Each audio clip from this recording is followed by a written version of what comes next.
Assalamualaikum. Pagi ini di Malang lagi mendung syahdu ya teman-teman ya. Jadi saya lagi mager banget buat masak. Akhirnya Pak suami ngajakin kita buat sarapan di warung pecel. Nah, warung pecel ini deket aja sama rumah, sekitar 10 menitan lah ya. Nah, warung pecelnya warung pecel Blitar, cuman 5 ribuan aja teman-teman, tapi tempatnya bagus kan ya, bukan kayak warung-warung pinggir jalan biasanya. Dan ini istimewa teman-teman ya, rasanya tuh enak banget, pokoknya recommended lah. Tanpa berlama-lama, yuk kita masuk, kita lihat dalamnya gimana ya teman-teman ya, bagi kalian yang penasaran. Nah, ini tempatnya tuh di dalam kampung loh teman-teman ya. Sayang banget sebenarnya kalau tempat sebagus ini tempatnya di dalam kampung. Tapi tenang aja teman-teman, ini pengunjungnya meskipun nggak banyak-banyak banget, tapi nggak pernah sepi gitu ya. Karena emang rasanya enak dan juga murah meriah ya. Nah, ini pilihannya banyak banget teman-teman ya, pilihan lauknya ada mendol, ada telur ceplok, ada perkedel, ada ayam, pokoknya macam-macam ya. Tinggal pilih aja. Nah, ini ada di bawahnya, ini ada tanaman, terus ada pembatasnya gitu teman-teman ya. Jadi kita aman buat menjaga diri dari virus corona. Nah, terus di depan etalasenya itu bisa dilihat, aduh bagus banget, pokoknya tempatnya itu kekinian banget gitu teman-teman ya. Alhamdulillah pesanan kita udah datang ya teman-teman ya. Kita pilih tempat di luar aja, karena di luar itu kita bisa lihat pemandangan, daun-daun hijau. Terus kita udah pesen minumannya, teh sama minuman jeruk anget gitu, karena emang cuacanya lagi dingin gitu teman-teman ya. Nah, ini Mas Hafid maunya makan sendiri seporsi buat dia, terus bapaknya juga udah makan, dan saya sambil nyuapin Dede Yasmin. Alhamdulillah setelah magernya hilang, saya mulai masak ya teman-teman ya. Ini tadi habis goreng tongkol ya. Jadi ini kita mau masak ikan tongkol sama sayur putih, kasih santan gitu ya, di bumbu lodeh gitu ya. Setelah selesai goreng tongkol, ini saya masukkan bawang merah, bawang putih, kita tumis dulu. Nah, ini untuk bumbu lodeh ya teman-teman ya. Jadi biar ada aroma ikannya gitu ya, maksud saya. Jadi ini saya tumis dulu. Lalu saya masukkan daun jeruk purutnya itu sama lengkuas ya teman-teman ya. Kita aduk-aduk sebentar, nanti kalau udah mateng baru kita masukkan petenya. Jadi ini trik ya, biar pete itu nggak berasa mentah atau baunya nggak terlalu menyengat. Jadi kita goreng dulu bersama bumbunya, atau mau digoreng sendiri juga it's okay, terserah teman-teman sih. Tapi saya mau simple aja, jadi masaknya sekalian gitu ya teman-teman ya, cepet. Jadi saya goreng sama bumbunya. Nah, nanti kalau misalkan si petenya udah layu, nanti kita masukkan bumbunya. Ini saya pakai tambahan bumbu instan ya teman-teman ya. Ini bumbu instannya saya beli cuma 2 ribuan aja teman-teman ya, tapi aroma lodehnya langsung enak gitu. Tapi kalau misalkan nggak pakai bumbu instan, bisa aja. Kadang saya juga nggak pakai, cuman rasanya kurang sedap gimana, kurang medok gitu ya teman-teman ya bumbu lodehnya. Nah, ini setelah masuk baru, nah itu udah saya siapkan panci, nanti kita pindahin ke panci ya masaknya ya. Jadi di wajan ini saya cuma numis bumbunya aja. Nah, itu kemudian saya masukkan udangnya. Kalau di Malang namanya urang kermut, nggak tahu ya di tempat teman-teman apa namanya ya. Nah, ini kalau dikasih ini langsung berasa sedep gitu, sedep enak gitu teman-teman ya. Oke, kemudian setelah itu kita masukkan tempe. Ini tempe apa kalau namanya di Malang, tempe bosok gitu teman-teman ya. Jadi tempe kemarin udah saya iris-iris. Nah, ini kalau khasnya orang Malang, lodehnya orang Malang ini pakai ini ya teman-teman ya, pakai tempe bosok gitu ya. Sebenarnya nggak busuk sih, agak gimana gitu, tapi enak kalau buat sayur ya. Nah, ini udah saya masukkan panci ya teman-teman ya. Terus kita masukkan sawinya, ini sawi putih ya teman-teman ya. Setelah kita masukkan sawi, terus diaduk aduk-aduk sebentar. Nanti tunggu sampai sawinya agak setengah matang gitu ya teman-teman ya.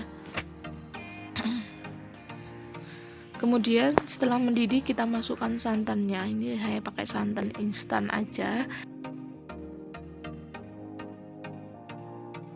Ada cabai merah untuk perona aja biar kelihatan bagus gitu warnanya teman-teman ya, nggak monoton hijau.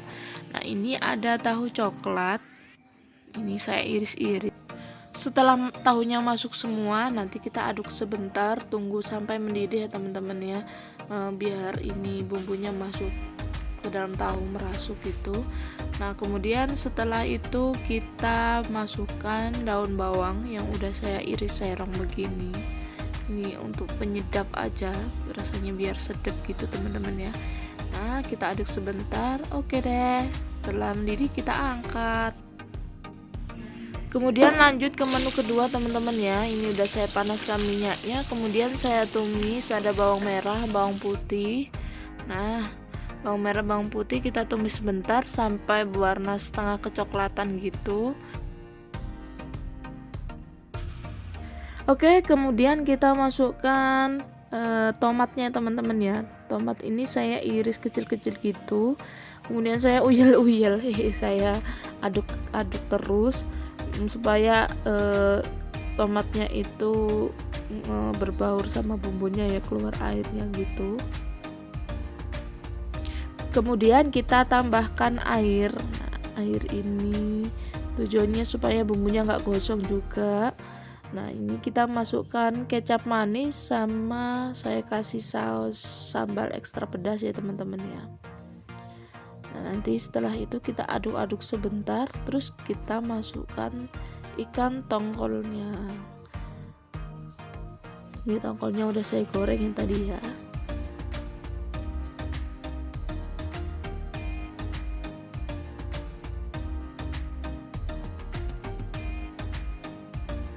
Oke teman-teman, setelah mendidih seperti ini baru kita masukkan garam, gula, penyedap rasanya, opsional banget sesuai selera teman-teman ya.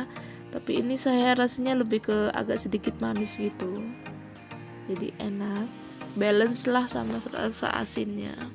Nah kemudian kita masukkan cabai merahnya, terus cabai rawitnya saya masukkan. Sengaja cabai rawitnya saya utuhin biar anak-anak bisa makan teman-teman ya, jadi nggak terlalu pedes banget karena tadi sausnya udah saus pedas. Alhamdulillah udah matang semua ini teman-teman, udah siap. Ini kelihatan enak ya. Saya baru pertama kali masak tongkol gini. Terus juga sayurnya udah siap. Ini udah ada kerupuknya juga. Nah ini kita tinggal nunggu nasinya belum matang. Oke, habis ini kita lanjut bikin cemilan buat anak-anak. Nah ini udah saya siapin bahan-bahannya, ada ayam yang udah saya iris-iris gini, terus ada bawang putih, telur ya. Nanti kita blender pakai food processor ya teman-teman ya.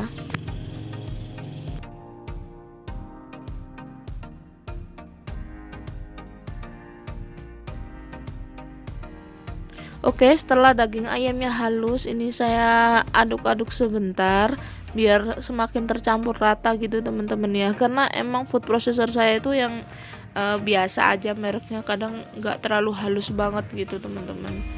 Nah terus kemudian saya masukkan penyedap rasanya, terus ada garam, nanti kita masukkan garam sama mericanya.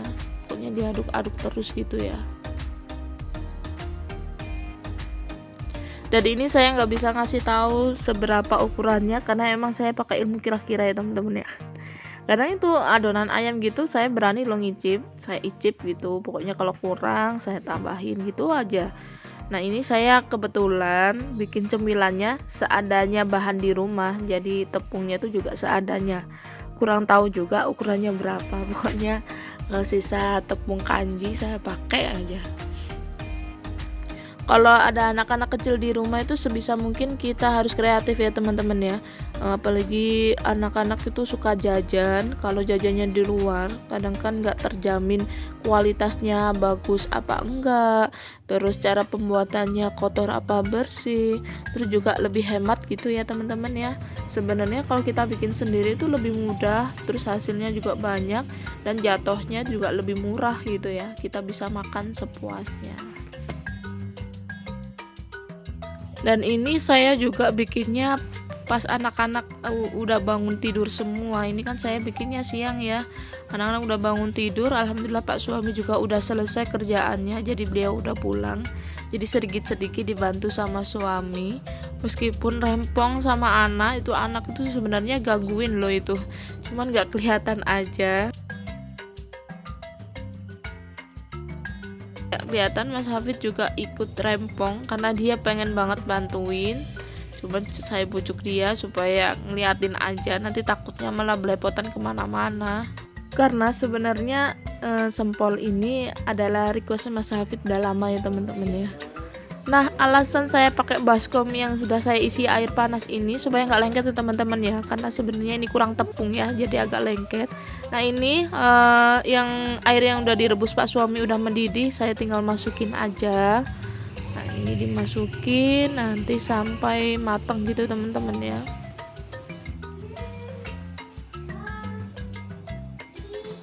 Sebenarnya bikin cemilan sendiri itu enaknya kita bisa nambah pengalaman ya teman-teman ya, pengalaman masak, bisa nambah ilmu.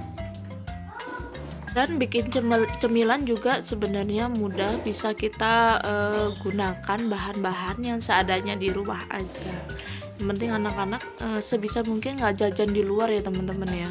Saya udah sering kali ngobrol sama Pak suami, kita itu supaya nggak sering jajanin anak di luar gitu ya. Kalau terpaksa dia kepengen baru kita ngasih, tapi nggak setiap hari juga kita ngasih jajan di luar. Alhamdulillah ini udah saya masukkan secukupnya aja, karena ini kalau misalkan kita masukkan semua nggak cukup nantinya teman-teman ya. Ini kita tunggu sampai mendidih, nanti kalau udah mendidih udah matang baru kita angkat. Oke, ini udah mateng, terus sudah saya tiriskan juga ya teman-temannya, saya tiriskan di piring. Nah ini udah saya siapin penggorengannya, karena penggorengannya udah panas. Ini udah saya siap masukin. Sebenarnya ini percobaan pertama, saya goreng dulu, terus saya angkat, saya balurin telur. Ternyata rasanya lebih keras ya teman-teman ya. Jadi yang gorengan yang kedua itu saya pakai langsung balur pakai telur, nggak digoreng dulu. Setelah dibalurin pakai telur terus digoreng, itu jauh lebih enak. Namanya juga coba-coba ya teman-teman ya, asalkan enak aja. Nah ini hasilnya, alhamdulillah udah mateng, anak-anak juga seneng. Pokoknya bisa dicoba teman-teman di rumah bagi yang belum nyoba ya. Sekian dulu vlog dari saya, semoga bisa diambil manfaatnya ya teman-teman. Ada kurang lebihnya saya mohon maaf yang sebesar-besarnya. Wassalamualaikum.